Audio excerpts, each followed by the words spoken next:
All right, so in this video, I want to do two things. First, I want to go over this example on some spherical harmonics and how they relate to angular momentum. And the second half of the video will be on going over the radial solutions to the hydrogen atom, or hydrogen-like atoms. All right, so so before we talked about the spherical harmonics, they were the solution to the angular part of the time-independent Schrodinger equation for a central force potential. So just to remind you what we did so far, we had the time-independent Schrodinger equation in spherical coordinates, so the Laplacian looked a little complicated.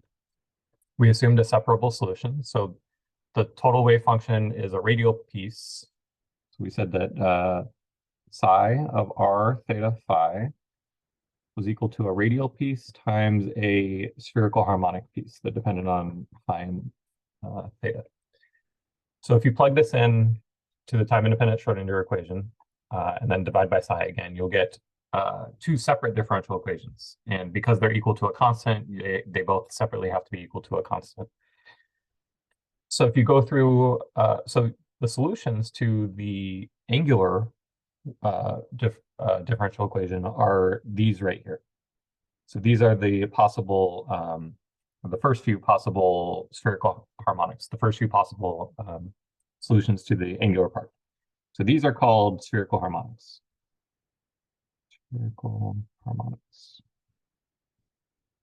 And they're labeled by two letters, L and M. So L is in integer, so L could be 0, 1, 2, etc., all the way up. And then once you choose L, M sub L can range from minus L to minus L plus 1, etc., all the way up to plus L. So for L equals 0, you can only have M sub L as 0. That's this one. For L equals 1, you could have M sub L -1, 0, or plus 1. And that's what these two would be. And then for L equals 2, you could have these possibilities, etc.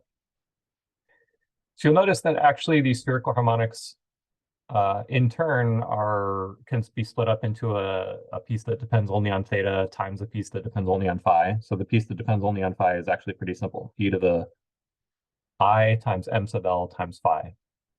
And then the theta dependent piece is related to something called Legendre polynomials. But we don't need to get too involved in classifying the solutions. I mean, just knowing that they exist and knowing what this first one's a constant is probably the most important thing. Okay.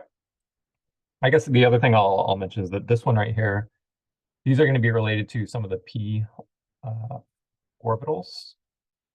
Well, I guess both of these are. And this kind of makes sense. Like if you look at cosine theta, if theta is pi over 2, then you get 0 right here. So you know that these p orbitals, they kind of have a bell shape. And if theta is pi over 2, this xy plane, there's 0 probability. There's 0 for the wave function, right? If the spherical harmonic is 0, then the wave function is 0. So there's 0 chance that the electron would be on that plane for this spherical harmonic anyway. So this kind of guides what the shape of the orbitals are looking like.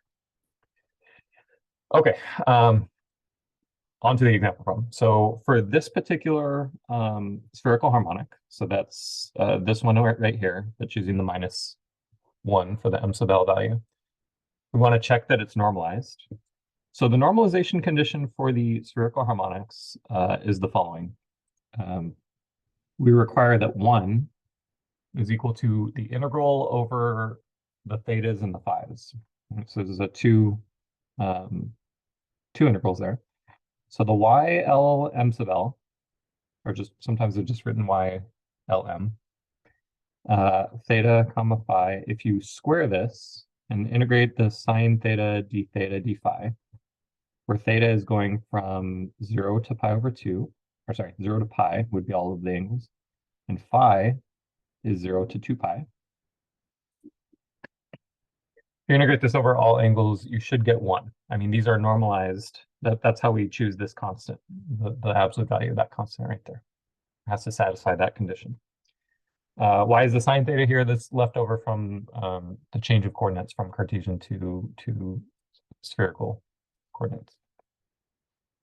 So we're going to plug in this function and check that it's normalized. That's for part A. And for parts B and C, we want to check that this spherical harmonic function is an eigenfunction of two operators, the total orbital angular momentum squared and the z component of the angular momentum.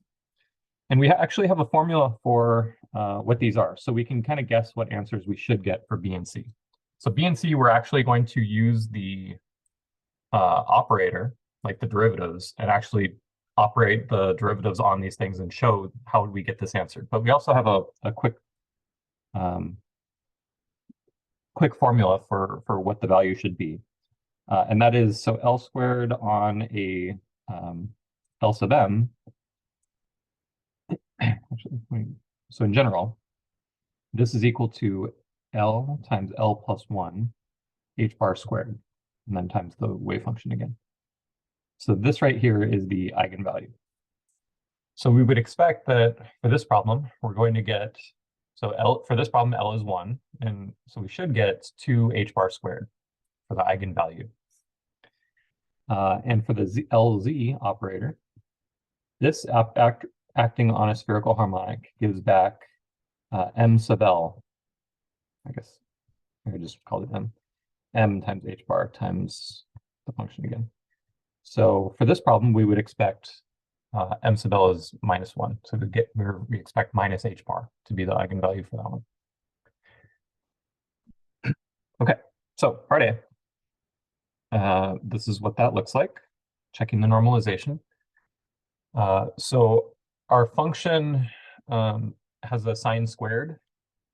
So this part right here, or sorry, has a sine, right? Well, this one right here. So when we do mod squared for the e to the minus I phi, when we do the complex conjugate, that's e to the plus I phi. And when you multiply those together, that disappears. So notice how the e to the plus or minus I phi, it actually goes away when you do the modulus squared. That's why that doesn't appear here. And then this is a sine, and then when you square it, that's a sine squared, and then the sine left over from the Jacobian means you're integrating a sine cubed. So overall, and then taking out the constants over here. Overall, you want to integrate a sine cubed, and you learned in Math 20B, or wherever you took Calculus 2, how to do this. This is a trig integral. You can be clever in writing it this way, and then doing a u substitution, where u equals cosine theta. So we verify that that is equal to 1. Part B, we want to look up the form of the total angular momentum squared operator. So the fact that L squared is equal to this part right here, so minus h bar squared times this combination of derivatives. So you'll have on your cheat sheet for an exam, and this is also previous in these notes, what these two operators look like, what the total angular momentum squared operator is and what the LZ operator is. So you act this on the wave function, you get this. So it's not obvious that that part's a constant, right? It's circled in blue. You have to play around with this a little bit and use some trig identities. So the thing that stands out to me, if I want to try and simplify this, is that there's a sine squared on the denominator of two of these. So actually, maybe there's actually one thing that you might be confused by here also. Notice how there's a y1 minus 1, y1 minus 1 in these two, but there's no y1 minus 1 here. The y1 minus 1 is this thing. This is what this is equal to. We're calling this y1 minus 1. So if this cosine were replaced with a sine, then we could factor it out like this, right?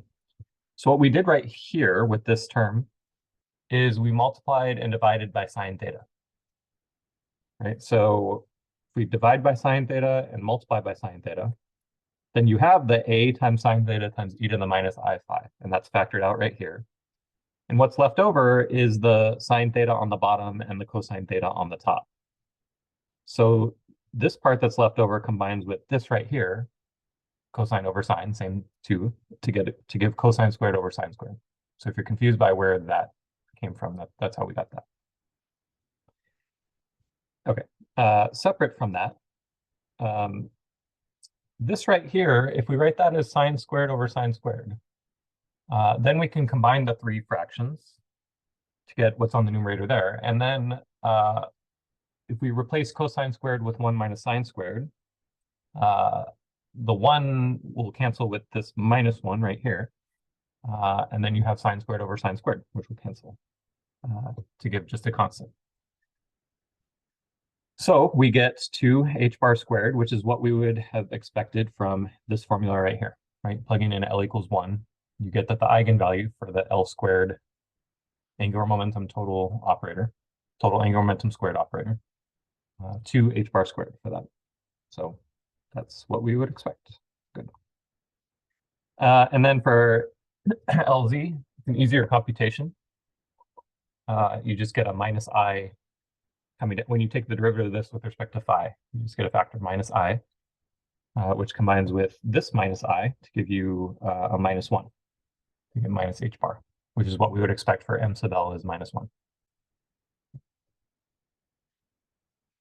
Okay.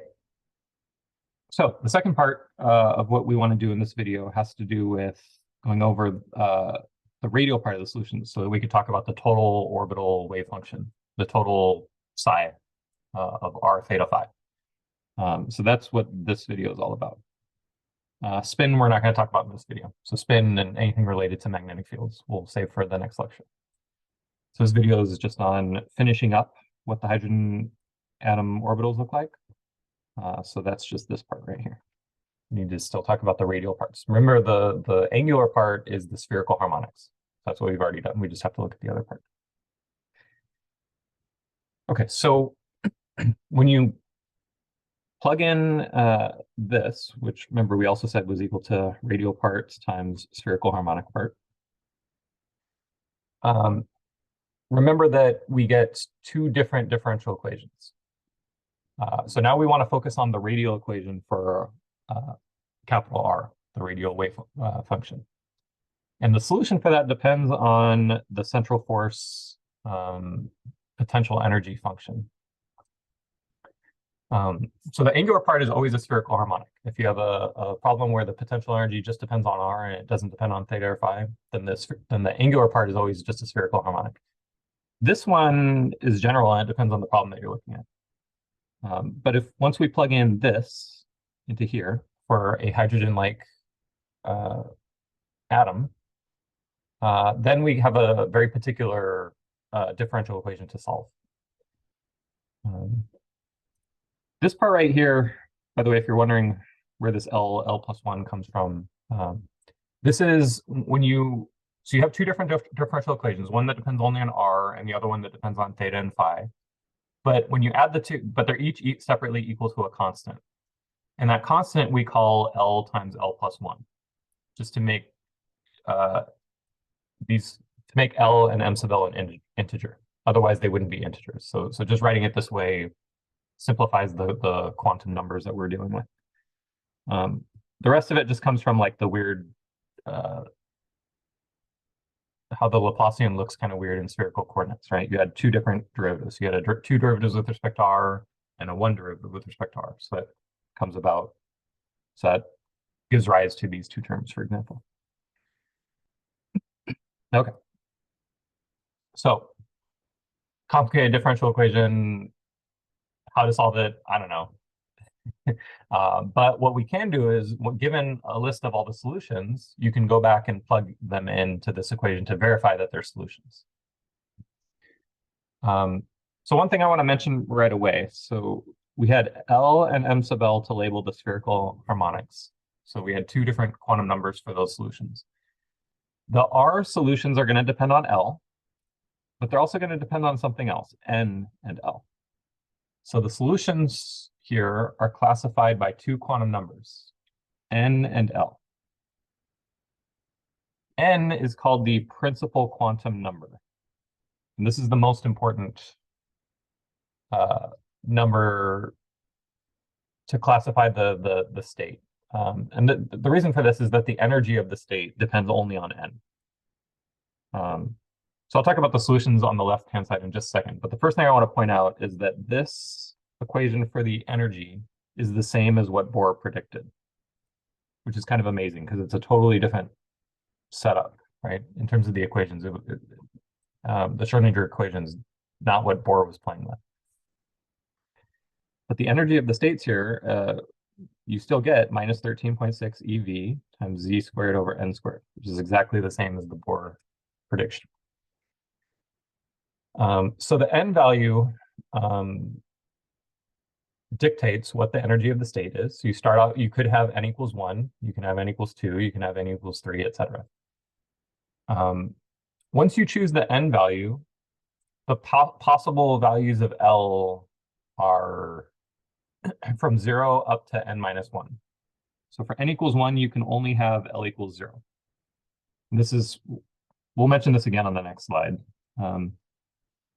But so we're kind of just listing off the lowest energy states from n equals 1, n equals 2, and your book shows this table up to n equals 3. But you can keep going, n equals 4, 5, etc. And as you can imagine, the formulas get more and more complicated. So for n equals 1, you can only have s or L equals 0, which is called the s orbitals. So this is, so as a shorthand for the n and L values, we call this the 1s orbital. And this is the 2s orbital. For L equals 1, we call this P, and L equals 2, we call this D. So this would be the 2P radial wave function, the 3s, the 3P, and the 3D. And these are the R, the capital R is a function of R, the radial part of the wave function here. So if you wanted the total wave function for the 1s orbital, so psi for the 1s, this is the radial part for n equals, so this would be n equals 0, L equals, or sorry, n doesn't start at 0, n equals 1, L equals 0, times the spherical harmonic piece for L equals 0, m sub L equals 0. So you have to multiply those two functions together if you want what the ground state of hydrogen looks like. So you would plug in, for the radial piece, you would plug in this piece right here. And for the spherical harmonic piece, you would plug in, we had 1 over square root of 4 pi, if you remember from the previous slide. So that gives you the total wave function for the ground state of hydrogen. It looks like it's a constant times this decaying exponential, e to the minus r over a naught, z equals 1 for hydrogen. So the wave function is this, like, in chemistry books, they have like electron clouds. They draw a bunch of dots to show kind of roughly where the probability density is. There's a bunch of dots near the origin, and then they get like more and more spread out, or you get less and less likely as you get farther and farther away from the origin.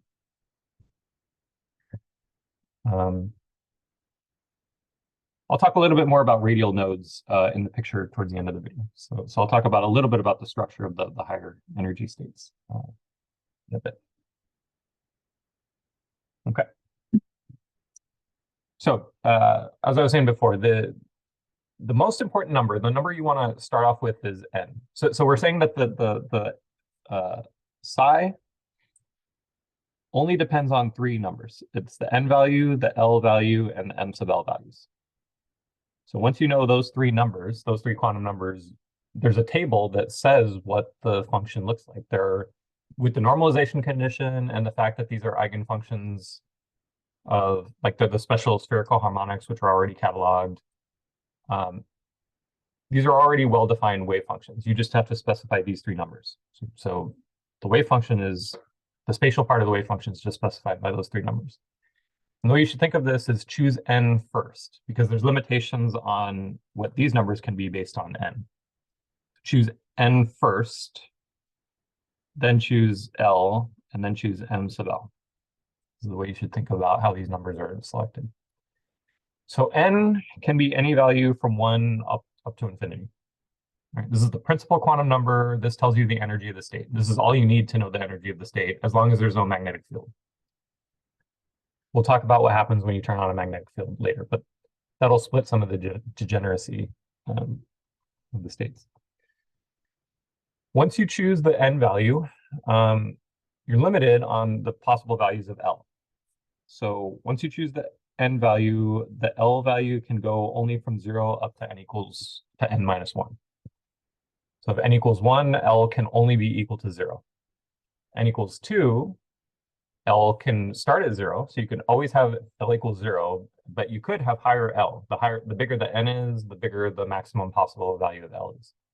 So for n equals 4, for example, you can have lowercase l all the way up to 3. So 0, 1, 2, or 3 for n equals 4. Then once you choose the value of L, m sub L can go from minus L to plus L. You list all of the integers from minus L to L. All right, so let's try an example with this. How many wave functions for hydrogen exist with n less than or equal to 2? Let's go ahead and pause the video and try this out. Okay, so remember, we want the first number to think about to choose is the n value, because that dictates what you're allowed to choose for the rest of the quantum numbers. So for n less than or equal to 2, you can't have n equals 0. So you could have n equals 1, or you could have n equals 2. Those are the possibilities. Right, so let's fully explore n equals 1 first. So for n equals 1, you can only have L equals 0. There's no other options. And then if L equals 0, you only have one option for m sub L. M sub L has to be equal to 0. So for the total state, if we list the values of n, L, and m sub L, this would be 1, 0, 0. And this corresponds to the ground state of hydrogen, of the hydrogen atom. For n equals 2, you can have two possible values for L. You can have L equals 0 or L equals 1. Now, if L equals 0, then you have to choose m sub L equals 0. But if L equals 1, you have three options for the m sub L value. M sub L could equal minus 1, 0, or plus 1. So for any possible combination of the three numbers, you have a different possible state. For n equals 2, you have 2, 0, 0. That's the 2s orbital. For 2, 1, minus 1, you have another state. That's one of the 2p orbitals. So these are all 2p orbitals, and the m sub L value gives you three possibilities for how many 2p orbitals there are. So it looks like, just counting the things on the right here, looks like there's 5 possibilities for how many states we have. Looks like the answer is 5 here. And there's a general result that for a given n, for each n, there are n squared orbitals. So notice how for n equals 1, there's 1 squared equals 1 orbital. For n equals 2, 2 squared is 4, and that's these 4 orbitals right here.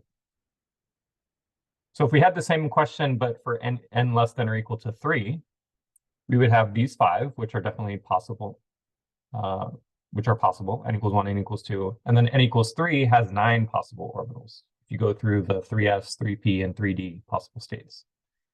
So our answer in that case would be 5 plus 9, looks like 14. Okay. So here's a picture of what some of these hydrogen wave functions look like. We actually have a formula for all of these things. So the total wave function is the radial part. So there's an overall, so the normalizations are kind of, this is the overall normalization for the spherical harmonic. This is the y. And then this is proportional to the y, and this part right here is proportional to the radial wave function. But it looks like this includes both of the normalization parts for each of these two. I guess this is, if that part on the right truly is the spherical harmonic with the normalization, then this whole thing should be not just proportional to r, but actually equal to the radial wave function.